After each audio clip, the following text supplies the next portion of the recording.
하나님은 영이시니 예배하는 자가 영과 진리로 예배할지니라. 아멘.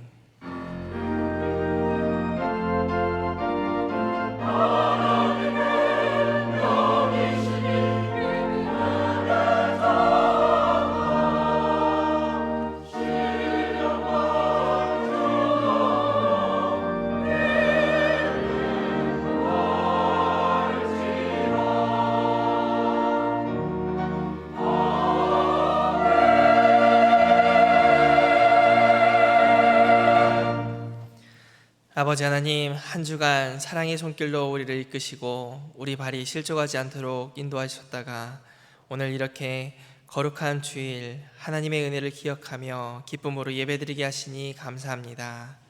예배하는 이 시간 세상의 모든 걱정과 근심 내려놓고 하나님만을 앙망하여 새 힘을 얻게 하여 주시옵소서. 예배의 주관자 되시는 예수님의 이름으로 기도합니다. 아멘. 모두 자리에서 일어나셔서 찬송가 1장 찬양하겠습니다.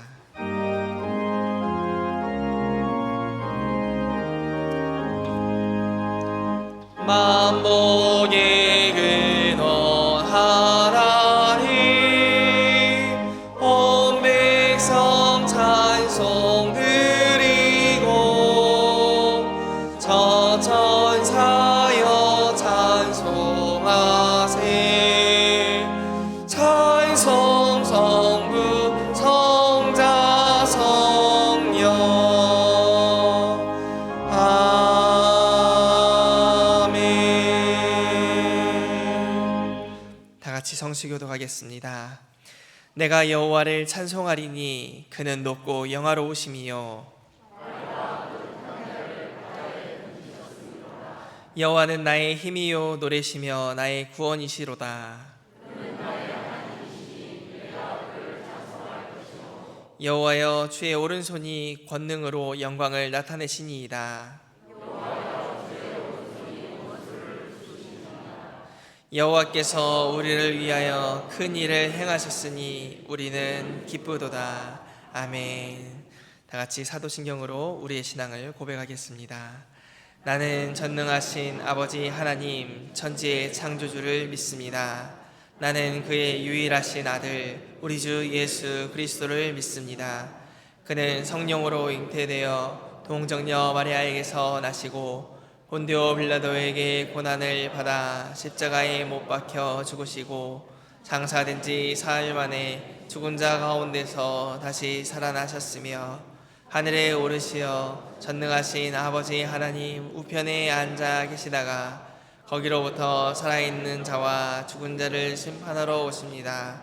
나는 성령을 믿으며 거룩한 공교회와 성도의 교제와 죄를 용서받는 것과 몸의 부활과 영생을 믿습니다.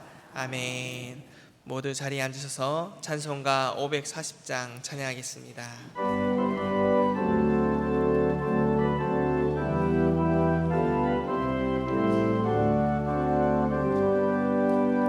주의 음성을 내가 들으니 사랑한단 말일세.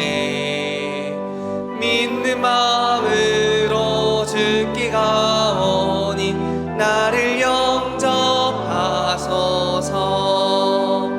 내가 매일 십자가 앞에 더 가까이 가오니 구세주의 흘린 보배 피로써 나를 젊게 하소서. 주여 넓으신 은혜 베푸사 나를 받아주시고 나의 품은 뜻 주의 뜻같이 되게 하여 주소서. 내가 매일 십자가 앞에 더 가까이 가오니 구세주의 흘린 보배 피로써 나를 젊게 하소서. 주의 보좌로 나아갈 할 때에 어찌하니 기쁠까. 주의 얼굴을 항상 배우니 더욱 친근합니다. 내가 매일 십자가 앞에 더 가까이 가오니 그새 주의 흘린 보배 비로소 나를 젊게 하소서. 우리 구주의 넓은 사랑을 증량할 자 없으며 주가 주시는 참된 기쁨도 헤아릴 수 없도다. 내가 매일 십자가 앞에 더 가까이 가오니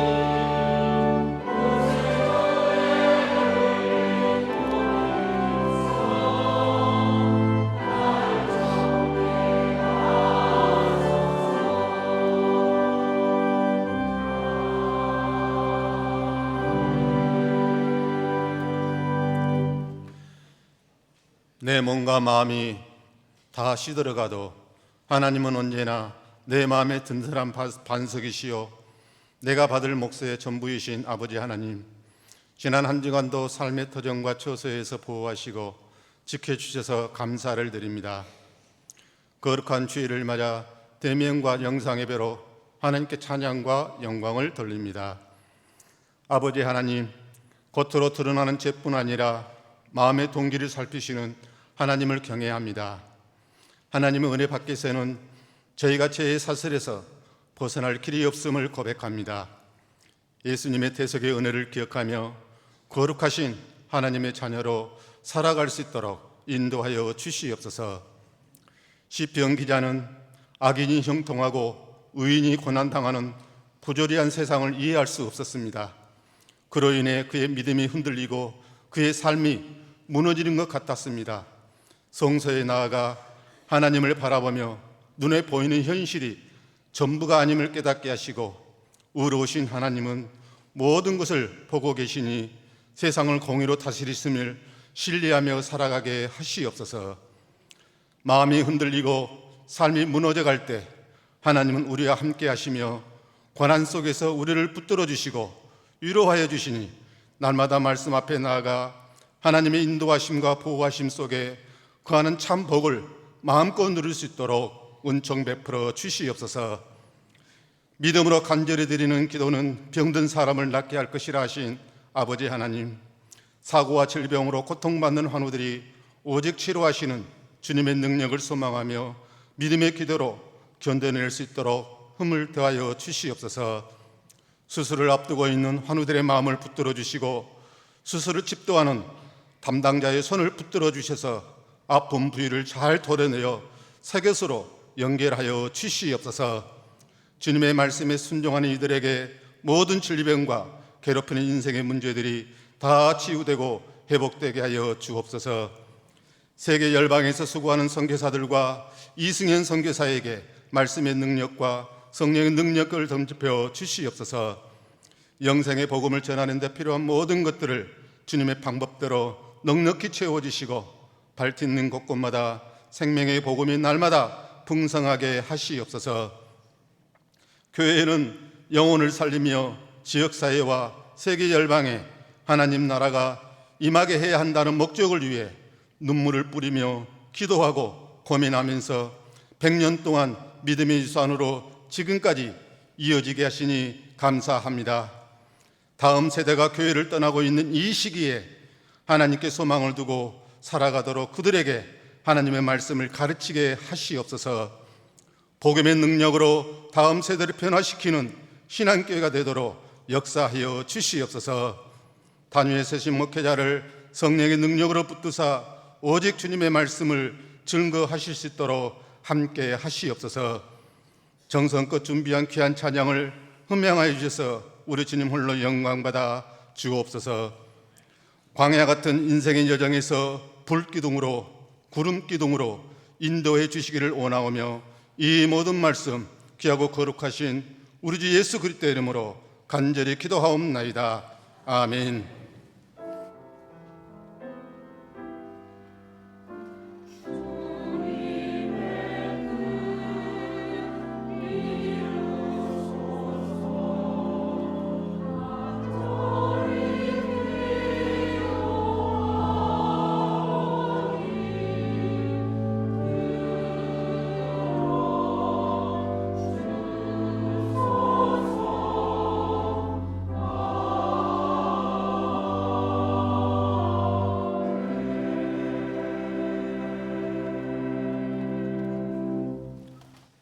오늘 우리에게 주시는 하나님의 말씀은 마태복음 11장 7절에서 8절까지의 말씀입니다.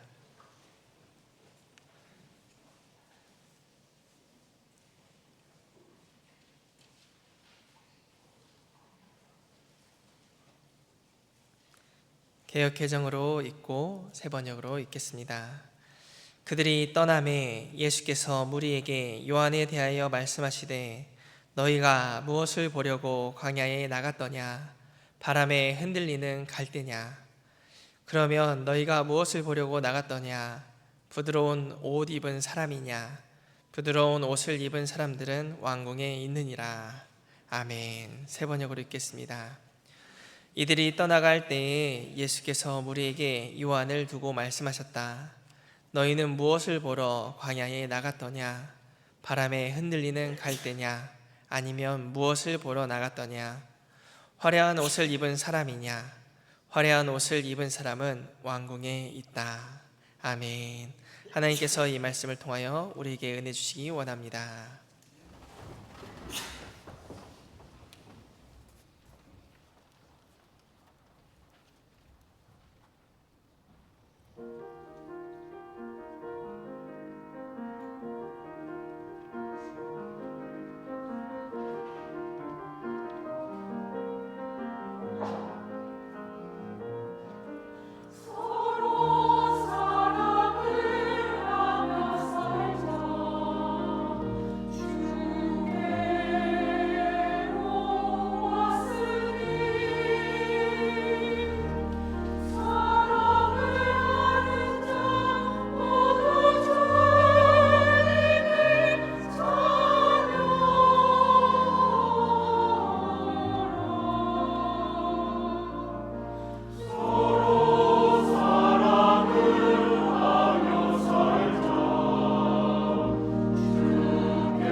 아멘. 감사합니다. 예배를 위하여 또 찬양을 준비하면서 한 발 앞서 준비한 이 손길들 격려와 또 위로 차원에서 하나님께 영광 올려드리는 찬양 들려주심에 감사를 드리는 마음으로 우리 격려의 박수를 한번 보내드리면 좋겠습니다.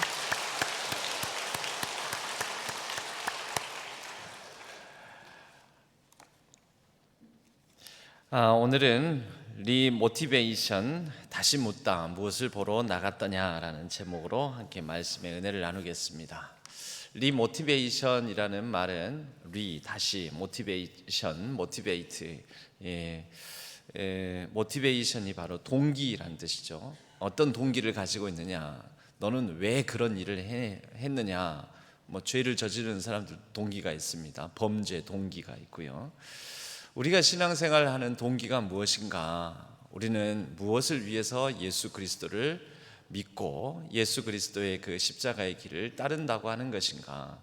우리가 이것을 한번 다시 물어보고 확인해야 할 필요가 있다라는 거죠. 리모티베이션은 바로 그런 의미를 담은 리 설교 시리즈 중에서 이런 키워드를 한번 잡아보았습니다. 오늘 말씀은 먼저는 요한의 질문, 세례 요한, 사도 요한이 있지만 사도 요한은 예수님의 제자고요. 세례 요한은 예수님의 오실 길을 예비한 광야에 외치는 자의 소리였던 사람이었죠. 그 세례 요한의 질문으로 시작을 합니다. 세례 요한의 질문에 대해서 예수님께서는 나름대로 답을 하신 다음에 그 요한의 질문을 가지고 찾아온 요한의 제자들이 떠나가고 난 다음엔 예수님의 제자들에게 다시 물었습니다. 너희는 무엇을 보려고 하였느냐? 이렇게 질문을 던지십니다. 이 질문의 과정이 뭐냐면 동기를 한번 살펴보는 거죠. 리모티베이션, 어떤 동기를 가지고 어떤 이유 때문에 바로 무엇을 보고자 했느냐, 바로 리모티베이션에 대한 질문이라고 말할 수 있겠습니다. 세례 요한이 먼저 묻습니다. 세례 요한은 지금 감옥에 갇혀 있습니다. 헤롯을 비판하다가 헤롯이 부정하게, 부당하게 그의 이 형제의 아내를 취한 사실을 두고 세례 요한은 강하게 비판을 했습니다. 그리고 그 죄로 헤롯의 미움을 받아 감옥에 갇히게 되었습니다. 우리가 이 본문에서는 아니고 그 다음 이제 본문을 더 읽어 나가다 보면 헤롯에 의해서 결국 감옥에 갇힌 이 세례 요한이 참수형을 당하게 되는 그러한 장면을 우리는 이 복음서를 읽다 보면은 내용 중에 확인할 수가 있습니다. 죽음을 목전에 둔 언제 죽을지 모르는 중죄인으로서 감옥에 갇혀 있는 세례 요한이 예수님에 대한 어떤 의심과 마음의 갈등, 그것을 품고 질문을 던지는 것으로 오늘 마태복음의 11장은 시작을 합니다. 11장 2절에 보면 요한이 이렇게 묻습니다. 예수님은 이때에도 이곳저곳을 다니시면서 하나님 나라의 복음을 전파하시고 복음 사역을 하고 계셨습니다. 먼저 1절에는 예수님께서 이렇게 여러 가지 하나님 나라 사역을 하고 계셨다라는 장면으로 시작합니다. 예수께서 12 제자에게 지시하기를 마치시고 거기에서 떠나셔서 유대 사람들의 여러 고을에서 가르치며 복음을 전하셨다. 저는 지금 세 번역으로 읽고 있습니다. 여러 고을에서 가르치시며 복음을 전하셨다. 예수님은 항상 가르치시고 복음을 전파하시고 또 만나는 사람마다 병자가 있으면 고치시고 그 마음을 어루만지시고 이런 일들을 행하셨죠. 그런데 이러한 예수님의 사역의 내용을 들으면서 감옥에 갇힌 세례 요한은 마음 안에 있는 어떤 우구심을 참을 길이 없었습니다. 그 우구심은 2절에 나옵니다. 그리스도께서 하신 일들을 감옥에서 전해 듣고 자기의 제자들을 예수께 보내어, 세례 요한의 제자들이 있었습니다. 그 따르는 자들을 예수님께 보내었습니다. 그리고 질문을 던집니다. 오실 그분이 당신이십니까? 그렇지 않으면 우리가 다른 분을 기다려야 합니까? 세례 요한의 마음에 내가 그 오실 그 길을 준비하는 역할을 맡았는데 나는 그분을 준비하면서 그분이 오시면 분명 이 엄중한 상황들, 불의한 상황들, 불의한 자가 더 화려하고 대단하게 살아가는, 떵떵거리며 살아가는 이 세상을 반드시 심판할 것이다. 그렇게 믿었습니다. 그래서 세례 요한은 회개를 촉구했습니다. 너희들 심판을 면하려거든 회개해라. 그렇게 강력한 메시지를 던졌던 광야에서 외치는 자의 소리, 세례 요한은 예수님에 대한 어떤 의심이 있어서 이런 질문을 던진 것입니다.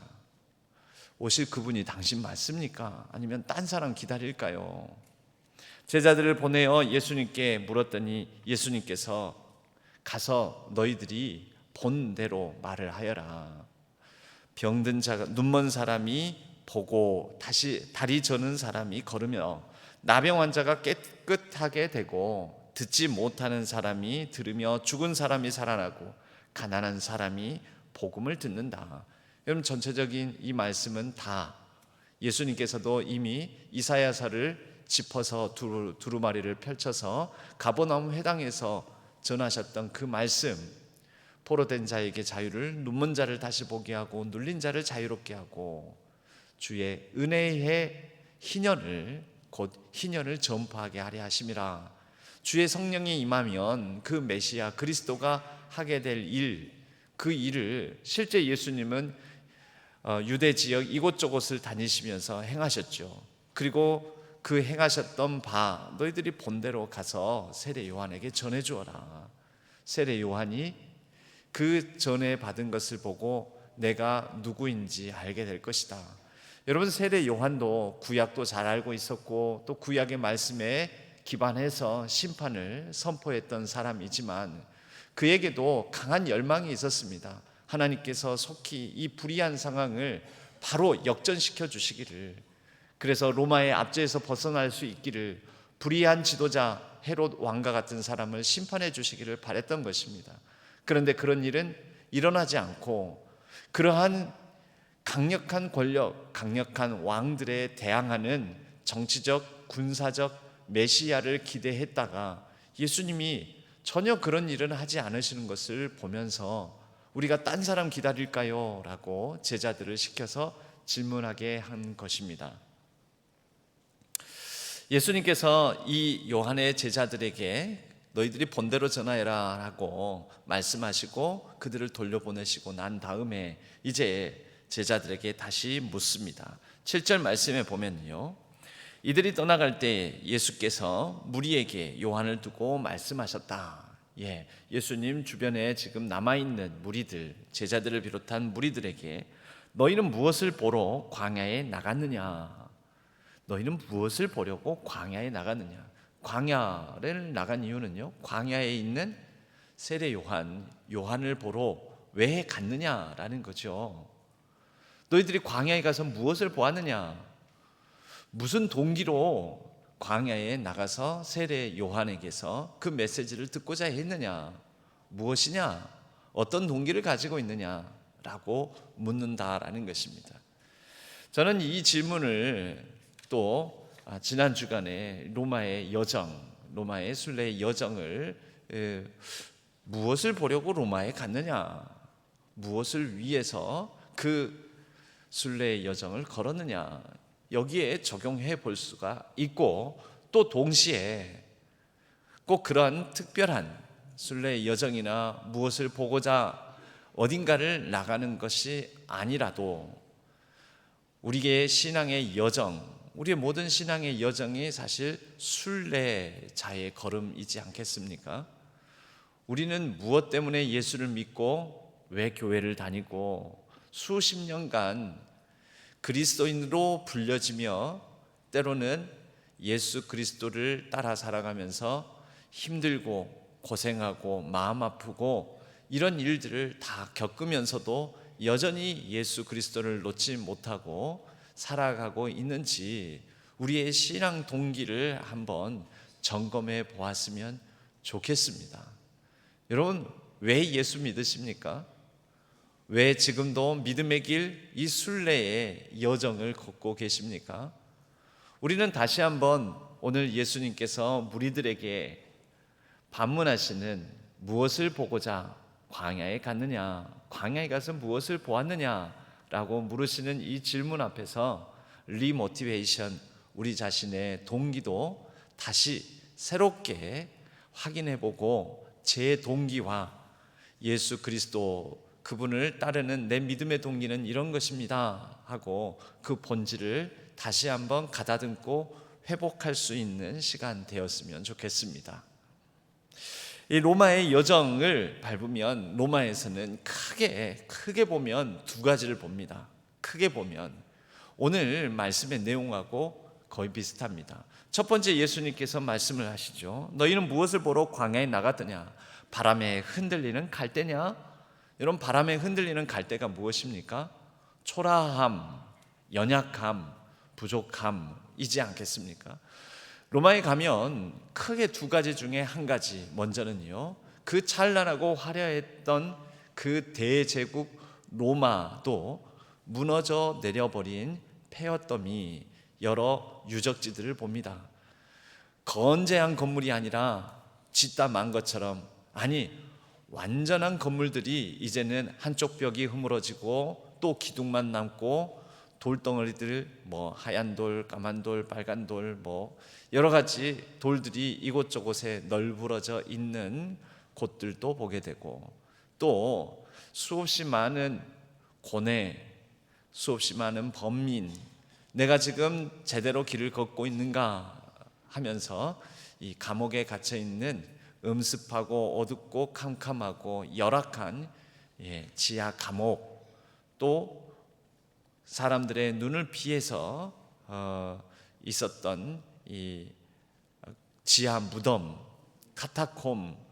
로마에 가면 먼저 이러한 이 화려했던 과거를 뒤로하고 무너져 버린 그런 모습들, 이런 모습들을 보게 됩니다. 또 다른 한 가지는 어마어마한 대단한 건축물들, 그리고 화려하게 장식된 대성당들과 작은 성당들의 경우에도 어지간한 화려함을 넘어서는 굉장히 대단한 모습들, 이런 것들을 보게 됩니다. 여러분, 우리는 무엇을 보려고, 그러면 그 바람에 흔들리는 갈대처럼 폐허더미를 보기 위해서 가는 걸까요? 아니면 예수님께서 두 번째 물으시는, 아니면 무엇을 보러 나갔더냐? 화려한 옷을 입은 사람이냐? 화려한 옷을 입은 사람들이 있는 왕궁, 그 화려함을 보기 위해서 나갔더냐? 여러분, 우리는 로마에서 또 화려한 대단한 대성당과 어마어마한 규모, 그리고 굉장한 장식, 굉장히 뛰어난 예술가들이 그려놓은 예술 작품들을 볼 수가 있습니다. 그러면 그것 보기 위해서 갔을까요? 초라함을 보기 위해서 갔습니까? 화려함을 보기 위해서 갔습니까? 우리의 신앙은 예수 그리스도를 믿고 따른다는 것은 정말 초라한 예수 그리스도의 남루한 행색을 보고자 우리가 예수님을 믿고 따르는 것입니까? 아니면 예수님을 믿고 예수님 때문에 한몫 잡아보고자 대단한 권세 있는, 능력 있는 보리떡 5개와 물고기 2마리로 5,000명을 먹이신 그 예수님의 능력 보고, 그 권세 보고 그분 통해서 뭔가 해보려고 그렇게 예수님을 우리가 따르고 있습니까? 이렇게 오늘 이 질문은 이 두 가지를 어떤 순례의 여정이나 어떤 믿음 생활, 신앙 생활의 여정 가운데 있든지 우리에게 던지는 극단적인 두 가지 교차하는 시선을 보여주는 질문이라고 볼 수가 있습니다. 이 로마에 가면 많은 사람들이 찬란했던 과거 로마의 영광을 많이 찾습니다. 그러나 오늘날 지금 현재 보게 되는 것은 그때의 그 건물들이 그대로 건재한 것이 아니라 많이 무너져 내리는, 그래서 그 건물의 잔재들을 보게 되는데, 그 가운데서도 사람들이 많이 찾지 않는 곳들이 있습니다. 특별히 로마의 그 화려하고 찬란했던 로마의 광장, 공회장이라고 여겨지는 황제의 길이 있었던 포로 로마노 한쪽 길 끝, 그 길 끝에 마메르티노 감옥이라는 곳이 있습니다. 이 마메르티노 감옥은 이제 사형 집행, 중죄인으로서 사형 집행을 기다리는 사람들이 갇히는 감옥으로 그렇게 알려져 있습니다. 바울과 베드로도 이곳에 수감되어 있었을 것으로 여겨집니다. 전승에 의하자면 이 감옥에 갇혀 있는 동안에도 바울과 베드로는 간수에게 복음을 전했고 그 간수가 믿게 되니 그에게 이 감옥에 움푹 패여져 있는 가운데 부분이 있죠. 그곳에 있는 샘물을 떠다가 간수들에게 세례를 줬다라고 그렇게 전승이 알려져 있기도 합니다. 마메르티노 감옥, 여러분 이곳에서도 그들은 사명을 다하여서 끝까지 복음 전파를 하였지만, 그러나 다른 한편으로는 그들이 이 감옥 안에 갇혀서도 세례 요한처럼 내가 예수 그리스도를 따라 이곳까지 잘 왔는지 믿음과 신앙의 번민과 회의, 그런 생각 없었겠습니까? 우리가 이렇게 세상 속에서 잊혀지고 쓰러져 가는구나라는 생각 없었겠습니까? 분명히 있었을 것입니다. 베드로는 로마의 대박해, 큰 환란 박해가 일어나니 이 성도들의 권면도 있었고 해서 이 로마를 등지고 로마 밖으로 벗어나고자 했다고 합니다.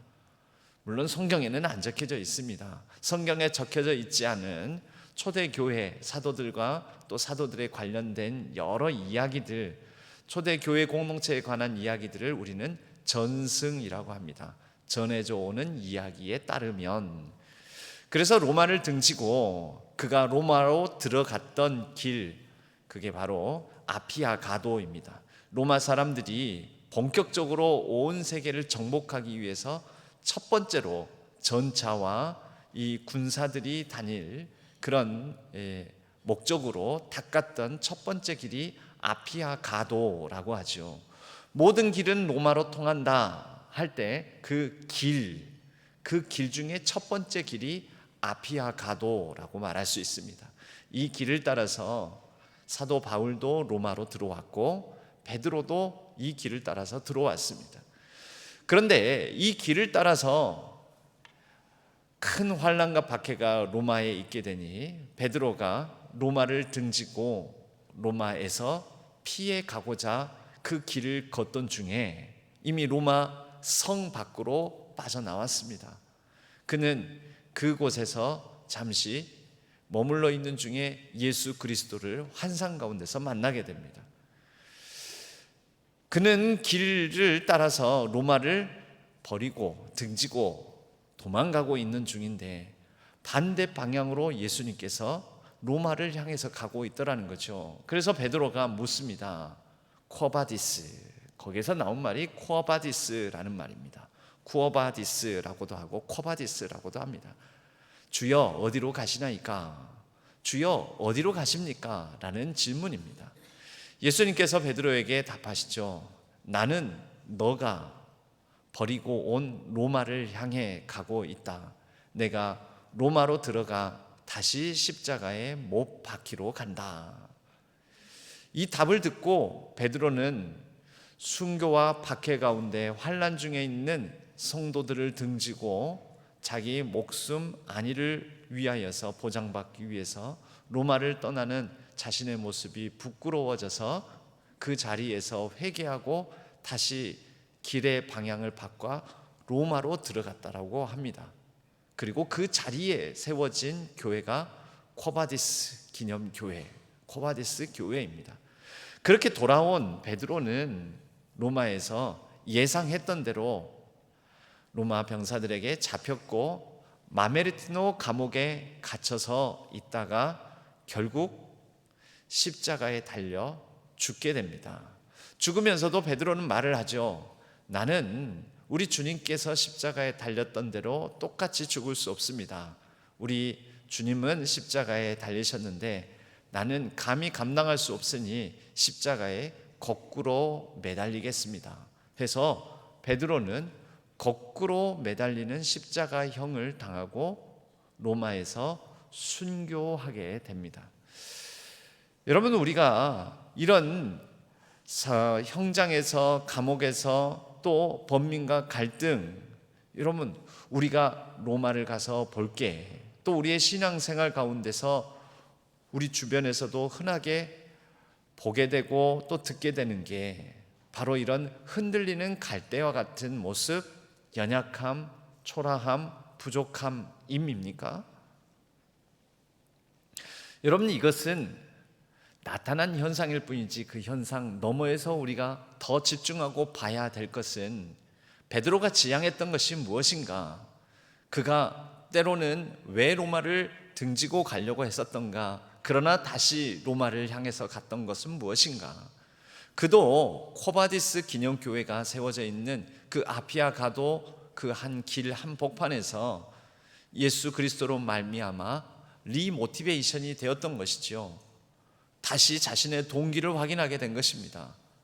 내가 살고자 하는 것 그 자체가 아니라 진짜 중요한 것은 나는 예수 그리스도를 따르고 있는가? 나는 예수의 사람인가? 나는 예수의 제자인가?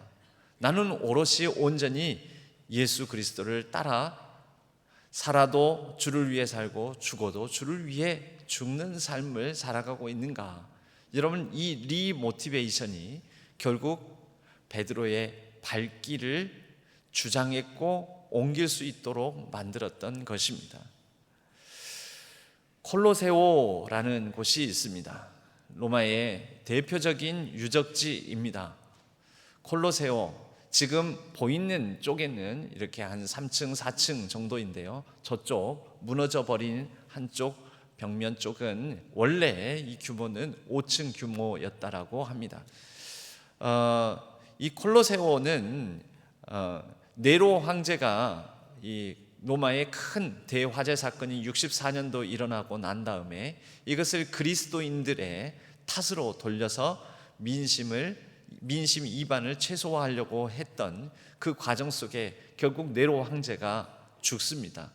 이후에 네로 황제의 모습은 참 미치광이와 같은 모습을 많이 보였다고 하죠. 그렇게 네로 황제가 죽고 난 다음에 한 2년 동안의 로마에서는 황제가 2년 사이에 3명이 뒤바뀌는 아주 혼란한 그런 상황을 맞이하게 됩니다. 그리고 이러한 혼란한 가운데 결국 황제로 선출된 사람이 이제 평민 출신이자 또 탁월한 군사 지도자로서 역량을 인정받았던 베스파시우스 황제입니다. 베스파시우스 황제는 당시 일어났던 유대인들의 반란, 예루살렘을 중심으로 일어났던 거세게 일어났던 유대인의 독립전쟁, 유대인들의 반란을 진압하는데 혁혁한 공을 세우고 있던 사람입니다. 유대 반란을 거의 진압할 무렵에 그러한 군사 지도자로서의 역량을 인정받아서 그는 황제로 추대가 됩니다. 베스파시우스가 로마로 들어와 보니 이 바로 콜로세오가 세워져 있던 자리에 아직 여전히 남아있는 네로의 거대한 신상과 또 네로가 만들었던 황금 궁전이 자리하고 있던 이 땅을 민심도 안 좋고 민심을 안정시키기 위해서 이 황제의 동상을 제거하고 그리고 황제의 네로 황제의 황금 궁전이 있고 또 연못이 있던 이 자리를 메우고 이 자리에 로마 시민들을 위한 그러한 공연장을 지어야 되겠다 해서 이 콜로세오를 짓기 시작합니다. 재정이 네로가 다 탕진했기 때문에 부족했습니다. 그런데 때마침 성전을 약탈하고 예루살렘 성전을 약탈하고 무너뜨리면서 거기에서 취한 어마어마한 진귀한 보화, 전리품을 바탕으로 이 콜로세오를 짓는 재정을 충당하게 됩니다. 그렇게 짓기를 한 8년에 걸쳐서 짓기 시작해서 베스파시우스 황제는 이 완공을 한 1년여 놔두고 결국 죽게 되고 그의 아들 아버지와 함께 이 유대인 예루살렘을 토벌했던 그의 아들 티투스가 황제에 등극하면서 이 콜로세오의 왕궁을 보게 됩니다. 콜로세오의 왕궁식 그때에 100일에 걸쳐서 어마어마하게 화려한 여러 퍼포먼스를 이곳에서 벌이게 되는데, 그것은 세계 각지 로마의 정복지에서 가져온 진귀한 동물들, 표범, 하마, 코끼리, 기린 등등 로마에서는 볼 수 없던 진귀한 동물들을 이곳에서 잡아 죽이는 의식을 행합니다. 이게 퍼포먼스였습니다. 로마 사람들은 이것을 보고 열광을 했습니다. 그리고 우리가 정복했던 땅에서 살아가는 동물들을 죽임으로 그들의 정복 욕구를 충족하는 그런 열광의 도가니 함성이 이 콜로세오에서 울려 퍼지게 됩니다. 이 콜로세오에서 흔히 행했던 퍼포먼스는 바로 세계 각지에서 잡아온 동물들을, 피지배 국가에서 살던 동물들을 잡아 죽이는 의식을 시작으로 해서 그 다음은 이 동물들에게 죄수들을 던지는 거. 그래서 그 죄수들이 동물들에 쫓겨서, 굶주린 동물들에 쫓겨서 도망 다니다가 결국 죽음을 맞이하는 것을 보면서 로마 사람들은, 시민들은 즐거워했고, 그 죄수들 중에는 그리스도인들도 많았습니다. 세 번째로는 검투사의 칼 끝에 죄수들을 처형하는, 그리고 마지막으로는 검투사들끼리 훈련된 정의 이 군사라고도 볼 수 있는 검투사들끼리의 그런 컨테스트, 서로 피를 흘리고 찔러 죽이는 그러한 검투사의 공연으로 마지막 마무리를 지었습니다. 우리가 잘 아는 장면이죠. 황제가 살리느냐 죽이느냐 해가지고 검투사 이 경기 중에 결국 죽여라 손가락을 내리면은 죽이는 그런 장면. 여러분, 이 콜로세오는 실로 위대한 건축물들이었습니다. 콜로세오는 바로 지금 보이는 사진 속에서 이곳이 지하에 해당되는 곳인데요, 이 지하에는 각종 동물들을 잡아두고 또 죄인들을 가두어 두고, 그리고 이 지하를 위에 쫙 덮은 판자 위로 수동 엘리베이터 시설을 통해서 위에서 공연이 펼쳐지고 난 다음 그 다음 새로운 동물이나 죄수들을 들어 올릴 때 먼지가 뽀얗게 나는 그 장면 속에서 어느 순간 먼지가 걷히고 나면은 엘리베이터로 밑에서 새로운 동물들이 올라오고 새로운 어떤 등장인물들이 등장을 하면서 로마 시민들을 흥분시켰던 그런 곳입니다. 이곳에 물을 가두어 놓고 로마가 승리했던 해전을 그대로 다시 연출하는, 배를 띄우고 연출하는 장면까지도 이 콜로세오에서 그런 해상 전투 씬까지도 보여주었다고 합니다. 여러분, 이 콜로세오에 지금은 그때의 흔적을 가지고는 있지만 돌더미들 속에서 우리는 과연 무엇을 보아야 하는가? 이곳에 남겨져 있는 흘려진 피, 이곳에 남겨져 있는 수없이 많은 신앙인들의 고뇌, 아픔. 여러분, 그러면 그 자체가 목적입니까? 아니지요. 그건 너머에 그들이 죽음을 당하면서까지도 지키고자 했던 것이 무엇인가? 우리가 잘 모르는 사실이 있습니다. 콜로세오가 지금은 성당이라는 것입니다. 우리는 그냥 건축물로만 알고 있는데 콜로세오는 교황에 의해서 이곳은 그리스도인들의 피가 뿌려진 장소이기 때문에 이곳을 거룩한 성당으로 삼자 해서 지금은 한편으로는 성당으로 쓰여지고 있는 장소이기도 합니다. 황제의 자리가 있었던 그 자리에 지금은 십자가가 세워져 있습니다. 이곳에서 우리가 봐야 될 것은 그렇게 죽임을 당하면서까지 헌신했던, 믿음의 길을 걸었던 사람들, 그리고 그 사람들 너머에 예수 그리스도 십자가를 봐야 하지 않겠습니까? 사도 바울도 베드로도 번민하고 갈등하는 인간이었고, 또 예수의 길을 걸었던 수없이 많은 순교자들도 인간이었습니다. 세례 요한도 인간이었습니다. 그래서 때로는 질문하고 예수님이 맞는지, 그리스도이신지, 다른 분을 기다려야 하는지.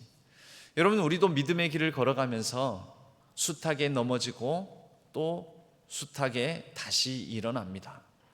연약하고 부족함도 안고 살아갑니다.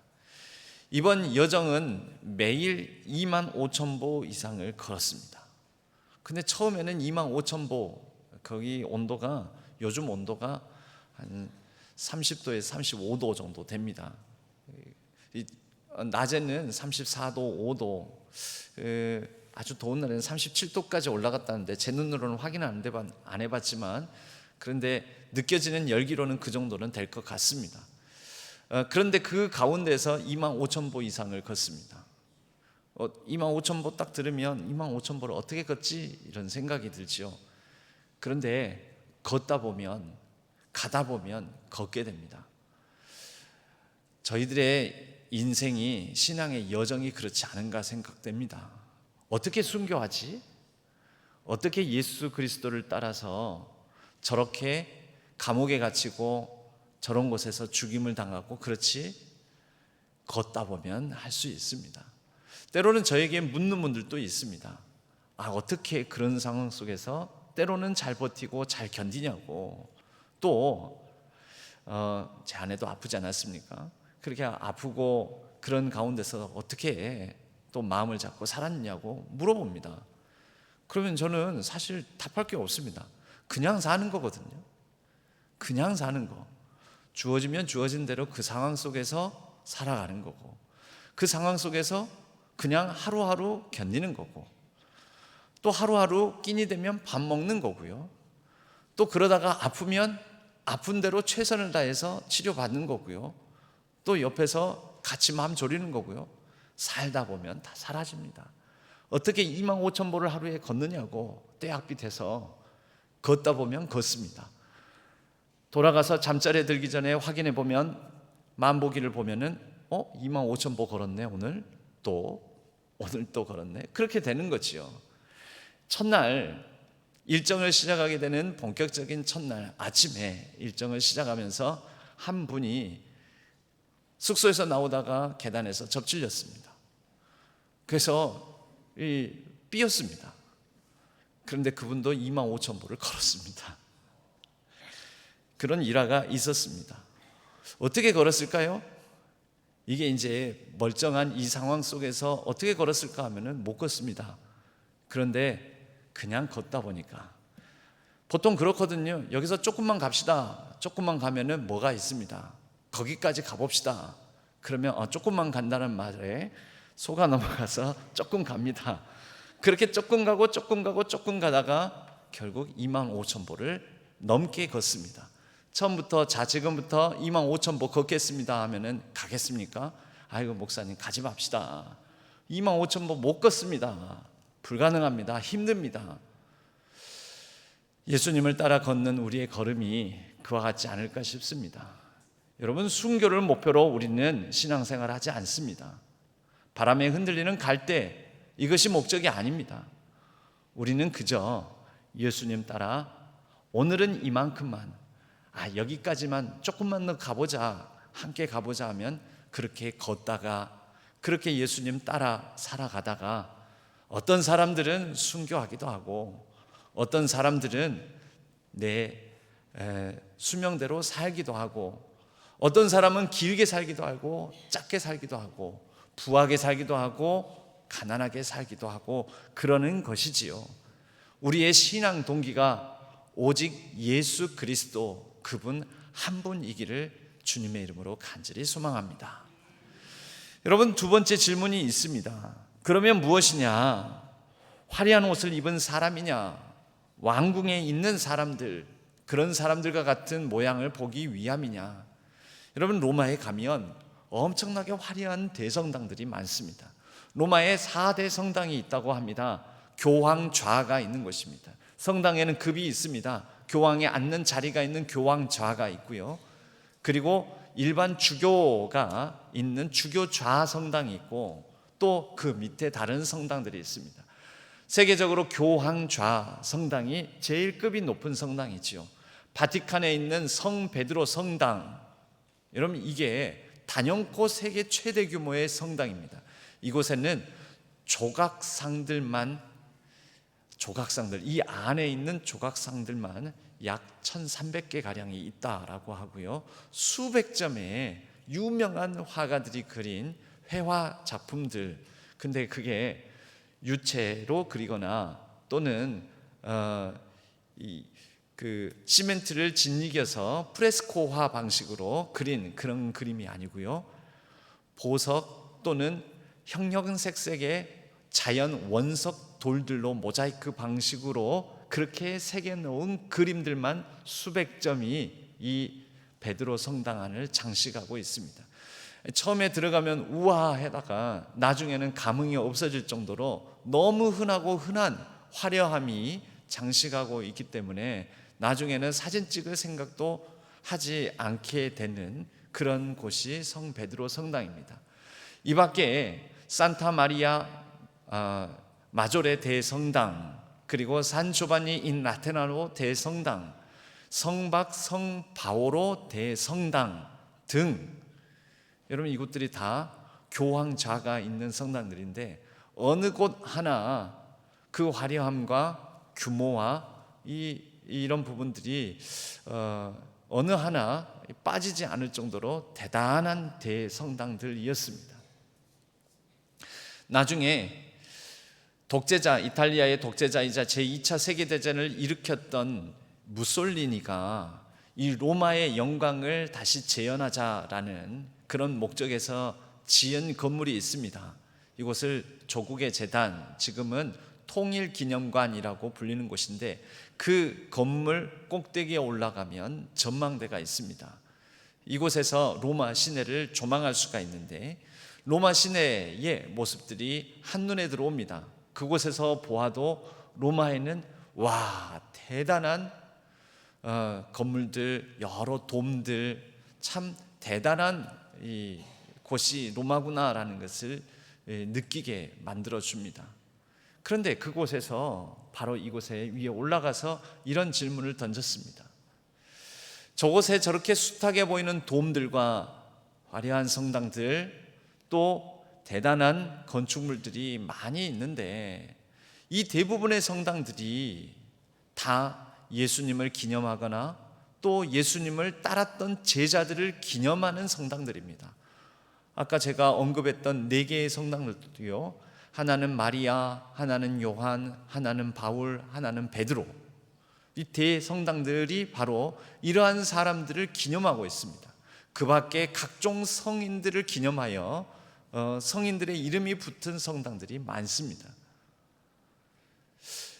그런데 과연 예수님께서 진짜 기념하라고 하셨던 것은 무엇이었을까라는 생각을 해봅니다. 예수님을 기념하고 예수님을 따랐던 제자들, 성인들, 사도들을 기념하는 성당들, 그 성당들이 이렇게 규모가 크고 이렇게 화려하고 이렇게 대단한데, 그런데 예수님은 뭐라고 가르치셨지? 그래서 생각을 해봅니다. 예수님을 무엇을 기념하라고 했는지. 예수님께서 기념하라고 전하셨던 말씀은 성찬식에서 나옵니다. 최후의 만찬, 제자들과 더불어 십자가에 달리시기 전날 밤, 체포되기 직전에 제자들과 마지막 만찬을 나누시면서 빵을 떼고 잔을 나누시면서 빵을 떼어 나누실 때 이것은 내 살이다, 너희를 위하여 찢기는 내 몸이니 이것을 먹을 때마다 나를 기념하라. 또 잔을 제자들에게 나누시면서 이것은 너희를 위하여 흘리는 새 언약의 피, 생명의 피, 내 피다. 이것을 마실 때마다 나를 기념하라, 기억하라 말씀하셨습니다.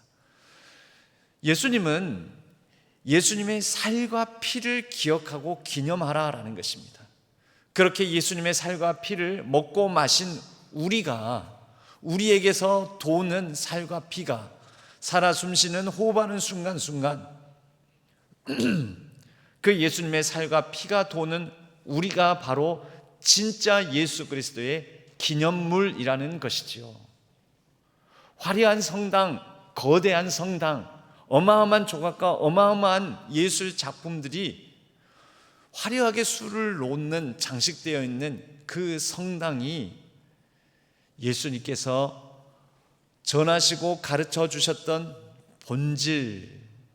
본질이기보다는 진짜 본질은 살과 피를 나누어 먹고 마시고 이제 또 예수님의 살과 피가 되어서 나누고 또 먹이는 우리가 바로 예수님의 가장 중요한 기념물이라는 것입니다.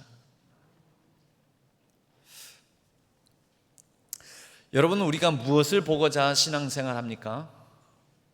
무엇을 위해서 신앙생활 합니까? 왜 예수 믿습니까?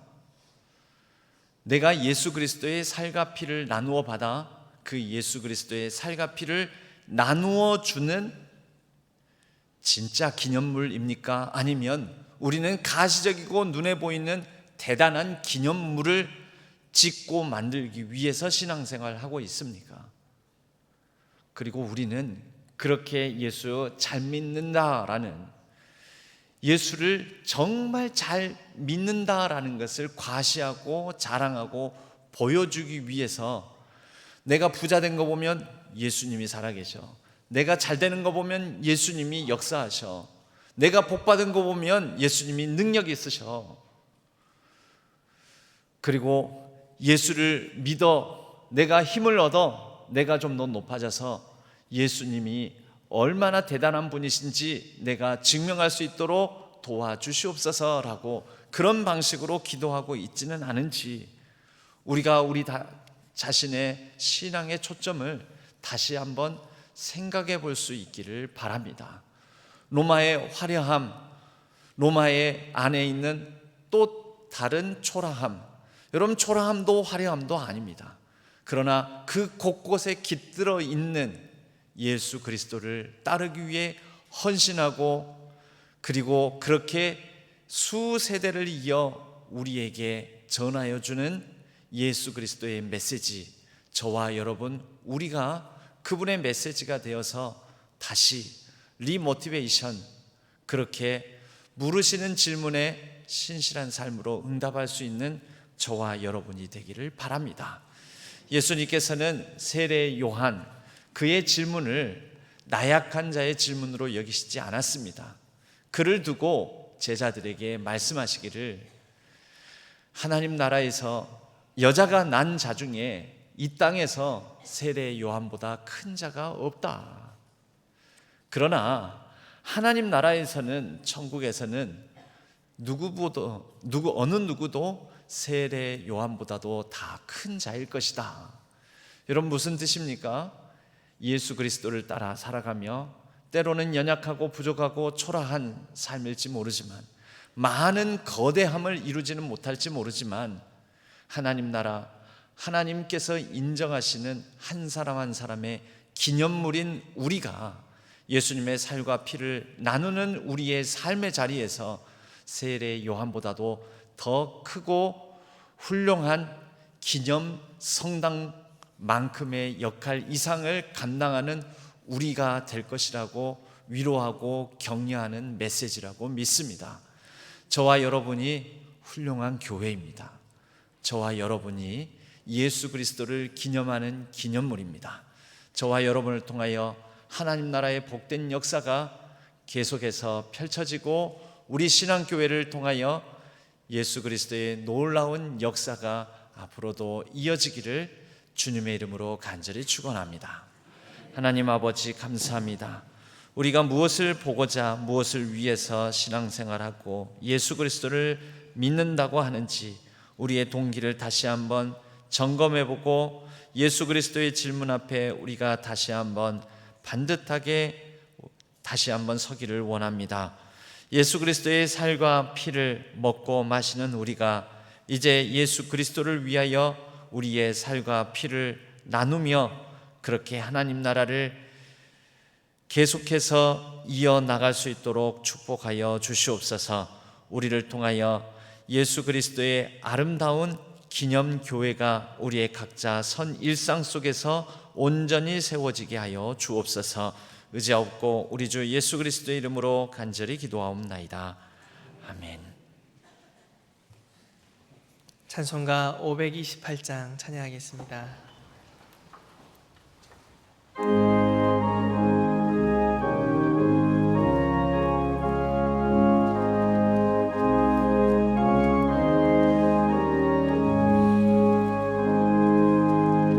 예수가 우리를 부르는 소리 금성 부드러워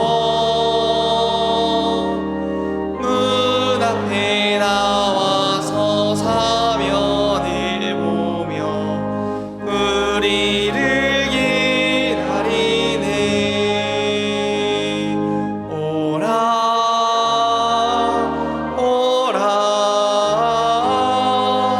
방황치 말고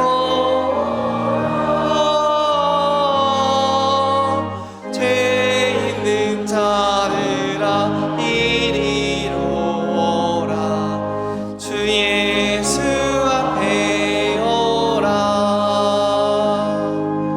간절히 오라고 부르실 때에 우리는 지체하랴. 주님의 은혜를 왜 아니 받고 들림 채하려나. 오라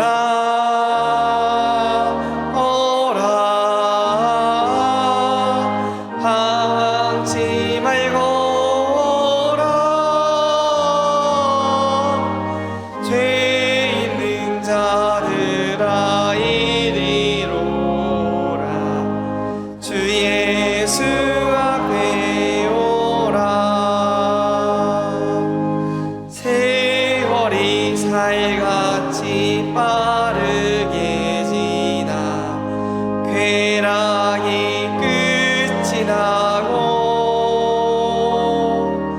사망의 그늘이 너와 내 앞에 들리며 가리우네. 오라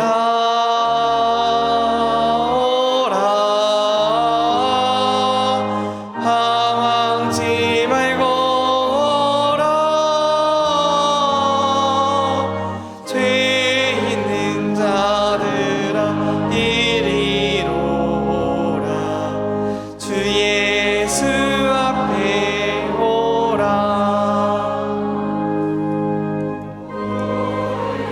위하여 예비해 두신 영원한 집이 있어.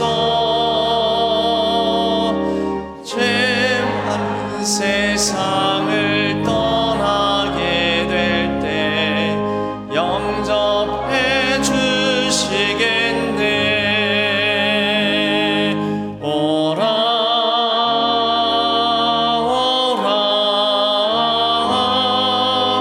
방황치 말고 오라. 죄 있는 자들아 이리로 오라. 주 예수 앞에 오라.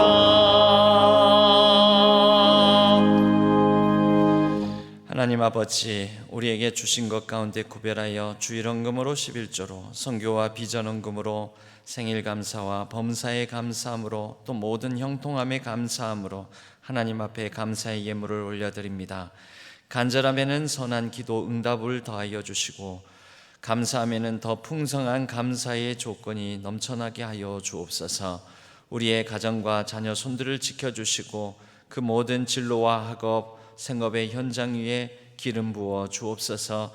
이제 더위와 무더위와 또 장마로 지치고 또 우리의 몸과 마음이 연약해질 수 있는데 성령 하나님께서 세임과 능력 더하여 주시고 이 무더위도 잘 날 수 있도록 도와주옵소서. 비 피해가 없도록 하여 주시고 피해 입은 가정들 위에는 하나님께서 회복의 은혜를 더하여 주시옵소서. 여러 환우들 위해 함께하여 주셔서 치유의 권능으로 역사하여 주심에 속히 병상을 털고 일어나게 하여 주옵소서.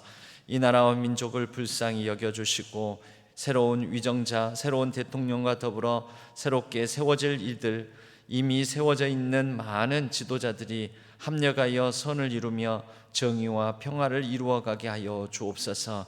온 세계 열방을 다스려 주옵소서. 특별히 또 전운이 감도는 그 땅, 전쟁의 땅에 평화를 가져다 주시옵고 그리하여 일상이 깨트려지고 무너지고 끊어지지 않도록 도와주옵소서. 온 세계 열방이 하나님 손안에서 아름다운 선을 이루며 평화를 이루며 생명을 이루며 살아가게 하여 주옵소서. 예배를 여러 이 모양 저 모양으로 돕는 손길들, 수고하고 헌신한 하나님의 사람들 기억하여 주시고 하늘의 위로와 땅의 기름진 축복으로 함께하여 주옵소서. 우리의 일상 가운데 동행하여 주심으로 선한 능력 더하여 주셔서 넉넉히 감당하고 이기게 하여 주옵소서. 감사드렸고 우리 주 예수 그리스도의 이름으로 간절히 축복하옵고 기도하옵나이다. 아멘. 교회 소식은 주보를 참조해 주시기 바랍니다.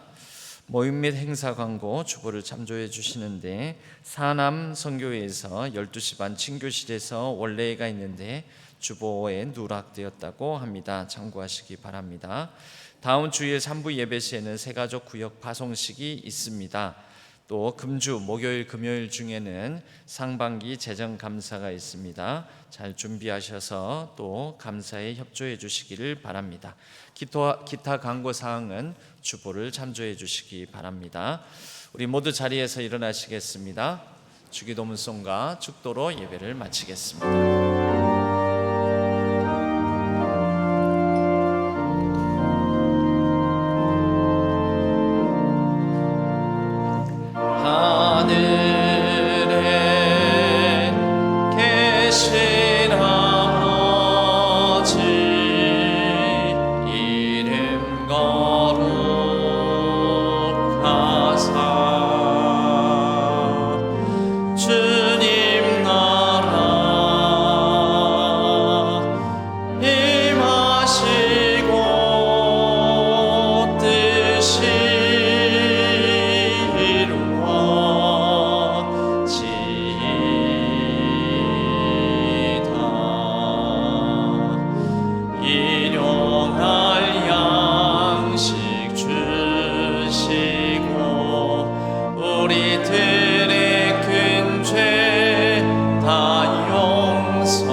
들게 마시고 악에서 구원하소서.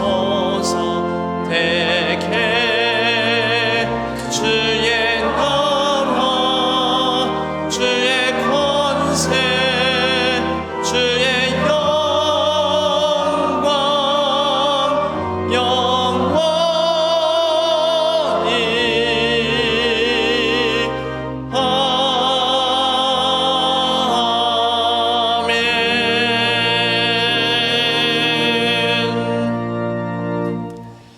이제는 우리 주 예수 그리스도의 은혜와 하나님 아버지의 지극하신 사랑하심과 성령 하나님의 위로 교통하심이 이 자리에 모인 신안의 모든 예배자들 위에 온라인상에서 흩어져 예배를 드리는 모든 사람 위에 우리 신안교회 위에 조국 대한민국과 온 세계 열방 위에 이제로부터 영원까지 함께 하시기를 간절히 축원하옵나이다. 아멘.